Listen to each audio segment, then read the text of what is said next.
노아의 아들 셈과 함과 야벳의 족보는 이러하니라. 홍수 후에 그들이 아들들을 낳았으니 야벳의 아들은 고멜과 마곡과 마대와 야원과 두발과 메섹과 디라스요. 고멜의 아들은 아스그나스와 리밧과 도갈마요. 야완의 아들은 엘리사와 달시스와 기띔과 도다님이라. 이들로부터 여러 나라 백성으로 나뉘어서 각기 언어와 종족과 나라대로 바닷가의 땅에 머물렀더라. 함의 아들은 구스와 미스라임과 붓과 가나안이요. 구스의 아들은 스바와 하일라와 삽다와 라아마와 삽드가와 라아마의 아들은 스바와 드단이며 구스가 또 리므롯을 낳았으니 그는 세상의 첫 용사라. 그가 여호와 앞에서 용감한 사냥꾼이 되었으므로 속담에 이르기를 아무는 여호와 앞에 니므롯같이 용감한 사냥꾼이로다 하더라. 그의 나라는 신할 땅의 바벨과 에렉과 아각과 갈레에서 시작되었으며 그가 그 땅에서 아수르로 나아가 니느웨와 르호보딜과 갈라와 및 니느웨와 갈라 사이에 레센을 건설하였으니 이는 큰 성읍이라. 미스라임은 루딤과 아나밈과 르하빔과 납두임과 바드루심과 가슬루힘과 갑도림을 낳았더라. 가슬루힘에게서 블레셋이 나왔더라. 가나안은 장자 시돈과 헷을 낳고 또 여부스 족속과 아모리 족속과 기르가스 족속과 히위 족속과 알가 족속과 신 족속과 아루아 족속과 스말 족속과 하마 족속을 낳았더니 이후로 가나안 자손의 족속이 흩어져 나아갔더라. 가나안의 경계는 시돈에서부터 그라를 지나 가사까지와 소돔과 고모라와 아드마와 스보임을 지나 라사까지였더라. 이들은 함의 자손이라. 각기 족속과 언어와 지방과 나라대로였더라. 셈은 에벨 온 자손의 조상이요 야벳의 형이라. 그에게도 자녀가 출생하였으니 셈의 아들은 엘람과 아스루와 아르박삭과 룩과 아람이요 아람의 아들은 우스와 홀과 게델과 마스며 아르박삭은 셀라를 낳고 셀라는 에벨을 낳았으며 에벨은 두 아들을 낳고 하나는 이름을 벨렉이라 했으니 그때의 세상이 나뉘었으며 벨렉의 아우의 이름은 욕단이며 욕단은 알모닷과 셀렙과 하살마읒과 예라와 하도람과 우살과 디글라와 오발과 아비마엘과 스바와 오빌과 하율라와 요밥을 낳았으니 이들은 다 욕단의 아들이며 그들이 거주하는 곳은 메사에서부터 스발로 가는 길의 동쪽 산이었더라. 이들은 셈의 자손이니 그 족속과 언어와 지방과 나라대로였더라. 이들은 그 백성들의 족보에 따르면 노아 자손의 족속들이요 홍수 후에 이들에게서 그 땅의 백성들이 나뉘었더라. 우리가 읽은 창세기 10장은 발음하기도 힘든 어려운 이름들로 가득 차 있습니다. 고멜, 마곡, 미스라임, 아르박삿, 발음도 안 되는 이 낯선 이름들이 무려 70개가 나옵니다. 오늘 본문을 들으면서 아마 스킵 버튼을 누르고 싶었을 것입니다. 마치 영화가 끝나고 올라가는 엔딩 크레딧 같습니다. 까만 화면에 모르는 사람들 이름만 잔뜩 올라가는 것인데 대부분 보지 않고 그냥 나와버립니다. 그런데 마블 영화는 엔딩 크레딧이 다 올라가고 쿠키 영상이 나옵니다. 다음 편에 어떻게 될지 진짜 주인공이 누구인지 보여주는 결정적인 힌트가 숨겨져 있습니다. 오늘 우리가 읽은 창세기 10장이 바로 그 쿠키 영상 같은 곳입니다. 지루해 보이는 이름들 속에 하나님이 이 세상을 어떻게 구원하실지 그리고 그 계획 속에 여러분이 어떻게 포함되어 있는지를 보여주는 엄청난 비밀 지도가 숨겨져 있습니다. 오늘은 그 비밀을 발견하는 시간이 되었으면 좋겠습니다. 홍수 심판이 끝나고 노아의 가족 8명만 남았습니다. 이제 텅 빈 지구에서 다시 시작해야 합니다. 하나님은 세 아들 셈, 함, 야벳을 통해 인류가 전 세계로 퍼져나가게 하셨습니다. 먼저 야벳의 자손을 소개하고 함의 자손들을 소개합니다. 2절에서 5절에서 야벳의 자손들은 주로 북쪽과 서쪽으로 뻗어 나갔습니다. 고멜, 마곡, 마대, 야완 등의 이름은 고대 근동의 북방 민족들을 지칭합니다. 특히 4절에 등장하는 달시스는 스페인 남부로 추정이 됩니다. 기띔은 키프로스로서 해상무역과 관련된 지역들입니다. 5절은 이들이 바닷가 땅에 머물렀다고 기록합니다. 이는 노아가 예언했듯 하나님이 야벳을 창대하게 하사라는 축복이 역사 속에서 성취되고 있음을 보여줍니다. 하나님은 심판 후에 야벳의 후손을 통해 지리적 확장을 이루셨습니다. 6절부터 함의 자손이 나옵니다.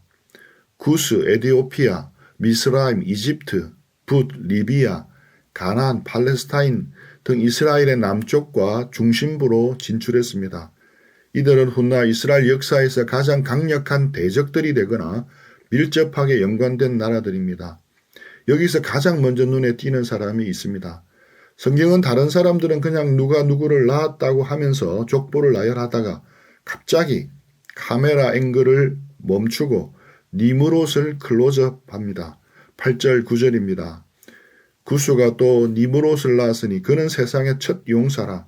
그가 여호와 앞에서 용감한 사냥꾼이 되었으므로 속담에 이르기를 아무는 여호와 앞에 니므롯같이 용감한 사냥꾼이로다 하더라.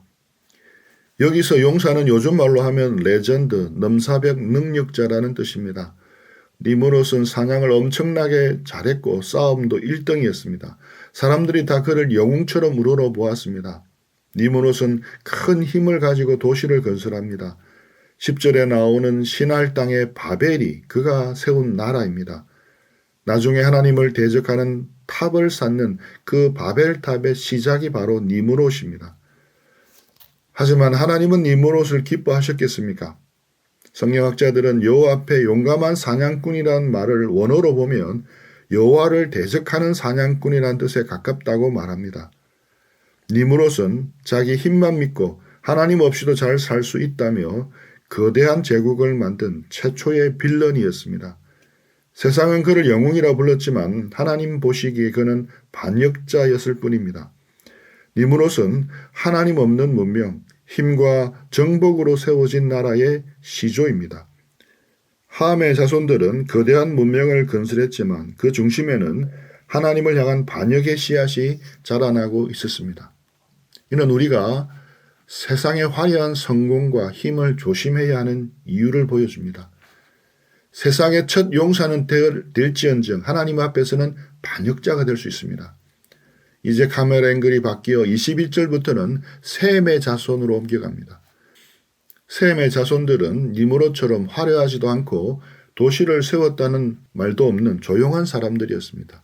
21절입니다. 셈은 에벨의 온 자손의 조상이요. 여기서 에벨이라는 이름은 나중에 히브리라는 말의 뿌리가 됩니다.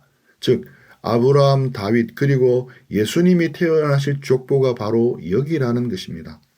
성경은 이 족보가 결국에는 하나님의 백성 이스라엘로 향하고 있음을 보여주고자 하는 것입니다. 25절에는 벨렉이라는 사람이 나옵니다. 그때 세상이 나뉘었으며 이때 세상 사람들은 니므롯을 따라 바벨탑을 쌓다가 뿔뿔이 흩어지고 찢어졌습니다. 하나님은 니므롯의 길을 따라 인간이 하나로 뭉쳐 하나님을 대적할 때 그들을 나누심으로 죄의 확산을 막으셨습니다. 세상은 나뉘어졌지만 그 나뉨 속에서도 하나님은 벨렉의 계보를 통해 아브라함으로 이어지는 구원의 길을 내고 계셨습니다. 힘센 니므롯이 아니라 하나님을 기억하는 셈의 후손들을 통해 구원의 역사를 이어가신 것입니다. 하나님의 관심은 누가 제일 힘이 센가 있지 않습니다. 누가 하나님의 약속을 믿고 있느냐에 있습니다. 세상의 주인공은 니므롯 같아 보이지만 진짜 역사의 주인공은 하나님이 선택한 우리 같은 사람들입니다. 셈의 족보는 우리에게 중요한 영적 진리를 가르쳐 줍니다. 26절에서 29절에 보면 욕단의 아들들은 동쪽으로 가서 아라비아의 여러 부족이 되었습니다. 그러나 성경의 관심은 욕단이 아닌 벨렉으로 그리고 11장에 데라와 아브람으로 좁혀집니다. 창세기 10장에 나열된 민족들의 이름들 하나하나를 세어보면 정확히 70개입니다. 야벳 14개, 함 30개, 셈 26개, 총 도합 70개입니다. 우연히 70개였겠습니까? 아닙니다. 성경의 숫자는 그냥 숫자가 아니라 하나의 메시지입니다. 성경에서 70이라는 숫자는 완전함과 전체를 상징합니다. 창세기 10장의 70개 민족은 전 세계 모든 사람을 대표한다는 뜻입니다. 하나님은 지금 이스라엘이라는 한 민족을 통해 나머지 흩어진 70개 민족, 온 세상을 전부 다 구하고 싶어 하시는 것입니다. 하나님의 마음속 다이어리에는 전 세계 70억의 인구의 이름들이 다 적혀 있습니다. 하나님에게는 버려도 되는 민족들은 단 하나도 없습니다. 피부색이 다르든 언어가 다르든 사는 곳이 다르든 상관없습니다. 하나님은 홍수 위에 흩어진 이 모든 사람들을 다시 하나님의 품으로 부르고 싶어 하십니다. 오늘 본문에 나열된 명단은 이렇게 하나님의 마음을 외치고 있는 것입니다. 야베사, 하마, 세마, 너희가 어디에 살든 무슨 언어를 쓰든 나는 너희를 절대 포기하지 않는다. 내가 너희를 다시 하나로 모을 거야. 창세기 10장은 민족들이 어떻게 나뉘었는지를 보여줍니다. 각기 언어와 종족과 나라대로라는 표현이 후렴구처럼 반복됩니다. 이것은 창세기 11장의 바벨탑 사건의 결과입니다. 사람들이 하나님을 대적하다가 언어가 통하지 않게 되고 70개 민족으로 찢어져 나중에는 서로 다른 문화와 국경 속에 갇혀 적대적이 되었습니다. 그런데 바벨탑의 저주를 푸는 열쇠가 신약 성경에 나옵니다. 신약 성경 사도행전 2장을 기억하십니까? 성령이 임하셨을 때 천하 각국에서 온 유대인들이 각기 다른 언어로 하나님의 큰 일을 듣게 됩니다. 바벨탑에서 혼잡게 된 언어가 그리스도의 영 안에서 하나로 소통되는 역사가 일어난 것입니다. 창세기 10장의 흩어짐은 창세기 2장의 모임으로 그리고 요한계시록 7장의 완성으로 나아갑니다. 요한계시록 7장 9절입니다. 이 일 후에 내가 보니 각 나라와 족속과 백성과 방언에서 아무도 능히 셀 수 없는 큰 무리가 나와 흰옷을 입고 손에 종려가지를 들고 보좌 앞과 어린 양 앞에 서서 오늘 본문의 12개의 명단은 단순히 죽은 자들의 기록이 아닙니다. 하나님께서 구원하시기로 작정하신 잃어버린 아들들의 명단입니다. 하나님은 이 세상 위에 예수 그리스도의 십자가를 세우고 흩어진 모든 민족을 다시 부르고 계십니다. 창세기 10장의 족보가 오늘 우리에게 주는 구체적인 적용과 교훈은 무엇입니까? 첫째, 역사의 주권자는 인간 영웅이 아니라 하나님이심을 믿으십시오. 니브롯과 같은 세상의 영웅들은 화려한 성읍을 건축하고 거대한 제국을 만들었습니다. 오늘날에도 돈과 권력, 기술로 자신만의 바벨탑을 쌓는 현대판 니므롯들이 세상을 호령하는 것처럼 보입니다. 그러나 성경은 그들의 업적을 단 몇 줄로 기록하고 지나갑니다. 그들의 나라는 결국 무너졌습니다. 바벨론도 아수르도 사라졌습니다. 하지만 에벨같이 이름 없이 빚도 없이 하나님을 섬기며 믿음의 계보를 이어간 자들을 통해 하나님은 영원한 하나님의 나라를 이루어 가십니다. 둘째, 세상의 힘을 부러워하지 마십시오. 우리가 써 있는 것이 비록 초라해 보일지라도 언약 아래 머물러 있다면 우리는 영원한 승리자의 족보에 속해 있는 것입니다. 우리의 정체성은 분리가 아닌 축복의 통로에 있습니다. 우리는 벨렉처럼 세상이 나뉘는 시대에 살고 있습니다. 이념으로, 빈부로, 세대로, 남녀로 찢겨진 세상입니다. 하나님은 우리를 이 분열된 세상 속 영적 셈의 후손으로 부르셨습니다. 우리만 잘 먹고 잘 살라고 부르신 것이 아닙니다. 하나님이 아브라함에게 약속하신 것처럼 땅의 모든 족속이 너로 말미암아 복을 얻을 것이라는 사명을 감당해야 합니다. 우리의 가정이, 우리의 선교회가 이웃과 열방을 향해 닫힌 문을 열고 복음의 다리를 놓는 축복의 통로가 되어야 합니다. 셋째, 세계를 향한 하나님의 마음을 품으십시오. 창세기 10장의 족보를 보며 지루해하는 것이 아니라 그 명단 하나하나에 눈물을 흘리시는 하나님의 마음을 보아야 합니다. 아직도 복음을 듣지 못하는 미전도 종족들, 전쟁과 기근으로 고통받는 지구 반대편의 사람들, 그들이 바로 창세기 10장에 기록된 하나님의 잊혀진 노아의 후손들입니다. 선교는 선택 과목이 아니라 모든 교회가 이수해야 할 필수 과목입니다.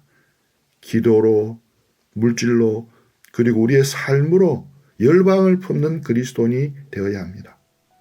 세상은 힘센 영웅만을 기억하지만 하나님은 믿음의 자녀인 우리의 이름을 기억하신다는 것을 마음에 품는 하루가 되시기를 축복합니다.